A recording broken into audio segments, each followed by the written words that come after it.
الرجيم بسم الله الرحمن الرحيم قال الله تبارك وتعالى في القرآن المجيد والفرقان الحميد الرحمن علم القرآن. آج میرا موضوع ہے قرآن کتاب انقلاب. او معزز زمانے میں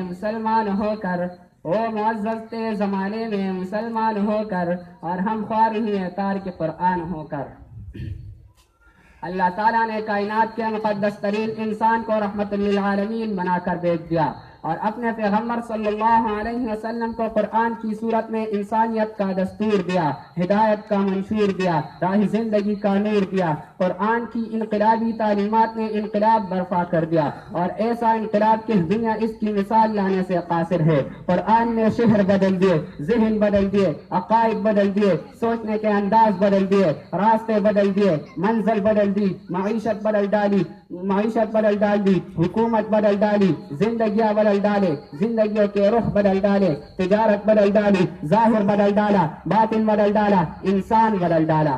قرآن سے ڈاکو اور لٹیرے محافظ اور نگہبان بن گئے، ظالم اور ستمگر عادل و ہمدرد انسان بن گئے، فاسق و فاجر زاہد و پارسا بن گئے، عرب کے چرواہے زمانے کے مقتدا اور رہنما بن گئے، شرابی اور بدکار زاہد شب زندہدار بن گئے. جو لوہا تھا فارس بن گیا اور جو قطرہ تھا دریا بن گیا، جو پیاسا تھا ساقی بن گیا، جو ملعون تھا داعی بن گیا، جو جاہل تھا عالم بن گیا، جو بد تھا نیک بن گیا.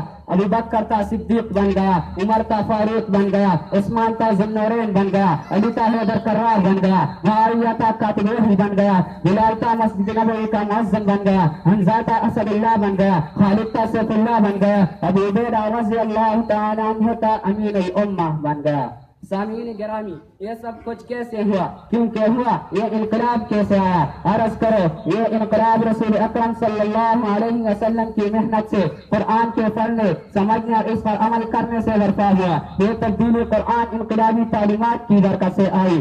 یہ تغیر اور تبدیلی قرآن کو اپنا امام اور مقتدا بنانے سے پیدا ہوا. وآخر دعوانا ان الحمد للہ رب العالمین والسلام. بسم اللہ الرحمن الرحیم.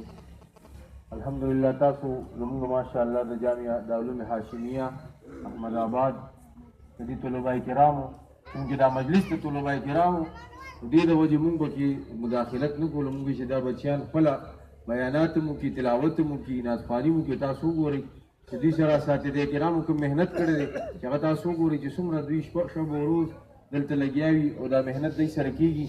صرف درس تدریس نه بلکې دې سره سره الحمدلله موږ په تربیت باندې او دې سره نور څومره ایکټیویټیز دي په هغې باندې زموږ دا سوچ او فکر دي چې دا بچیان بهترین صرف قرآن حافظان عالمان او صلحا جوړ نه شي بلکې دا د معاشرې بهترین خلک هم جوړ شي.